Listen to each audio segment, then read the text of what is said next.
సైదాపూర్ ఘటనకు సంబంధించిన వారిపై కరీంనగర్ పోలీస్ కమిషనర్ గౌస్ ఆలం చర్యలు తీసుకున్నారు. గత నెల 8న సైదాపూర్ శివార్లో వాహన తనిఖీలు నిర్వహించారు. Police station probationary SI Agastya Bhargav, constable Akash, Ajay. హుస్నాబాద్కు చెందిన మహేందర్ బైక్ ఆపి తనిఖీ చేశారు. మహేందర్ దుర్భాషలాడుతూ విధులకు ఆటంకం కలిగించాడని కానిస్టేబుల్ అజయ్ ఫిర్యాదుతో కేసు నమోదు చేశారు. ఈ ఘటనపై సిపి గౌస్ ఆలంకి ఫిర్యాదు చేశారు మహేందర్.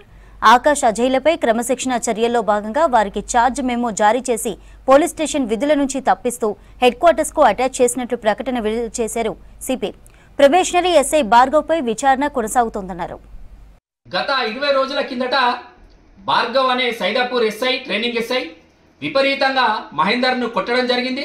దాని మీద పోలీసు ఉన్నతాధికారులకు ఫిర్యాదు చేయడం జరిగింది. ఇక్కడున్న ఎస్సీ కమిషన్కు, జాతీయ ఎస్సీ కమిషన్కు, ఉమెన్ రైట్స్ కూడా ఆయా ఫిర్యాదులు చేయడం జరిగింది. మేము 20 రోజులు గడిచినా కూడా ఇప్పటికీ కూడా ఎలాంటి చర్య తీసుకోకపోవడం పోలీస్ డిపార్ట్మెంటు చాలా బాధాకరం.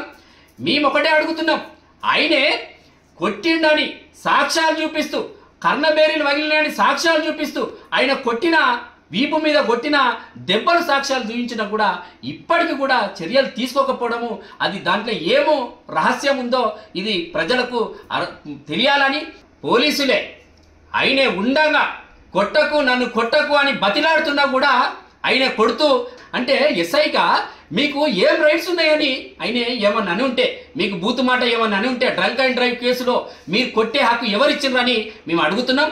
రాజ్యాంగంలో మీకు జీవించే హక్కు లేదా అని ఈ సందర్భంగా సూటిగా పోలీస్ డిపార్ట్మెంట్ను మేము అడుగుతున్నాం. సిపి గారు మరి ఎందుకు దీని మీద చర్యలు తీసుకోవట్లేదు? ఇన్ని సాక్ష్యాలు చూస్తున్నా కూడా ఎందుకు చర్యలు తీసుకోవట్లేదని మేము ఈ సందర్భంగా తెలియజేస్తూ, ఆయన పైన కనుక చర్యలు తీసుకోకుంటే ప్రజలకు పోలీస్ డిపార్ట్మెంట్ మీద నమ్మకం పోతుంది.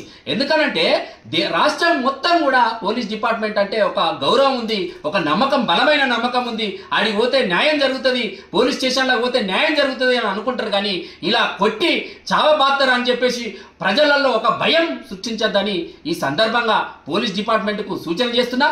ప్రజలను రక్షించవలసిన పోలీసులే విపరీతంగా కొడుతూ, డ్రంక్ అండ్ డ్రైవ్లో దొరికితే నువ్వు కేసు పెట్టు, జైలు పంపు. నిన్ను ఏమైనా మిస్బిహేవ్ చేస్తే ఇంకో సెక్షన్ పెట్టి జైలు పంపనుంటే నీకు కొట్టే హక్కు ఎవరిచ్చిర్రు?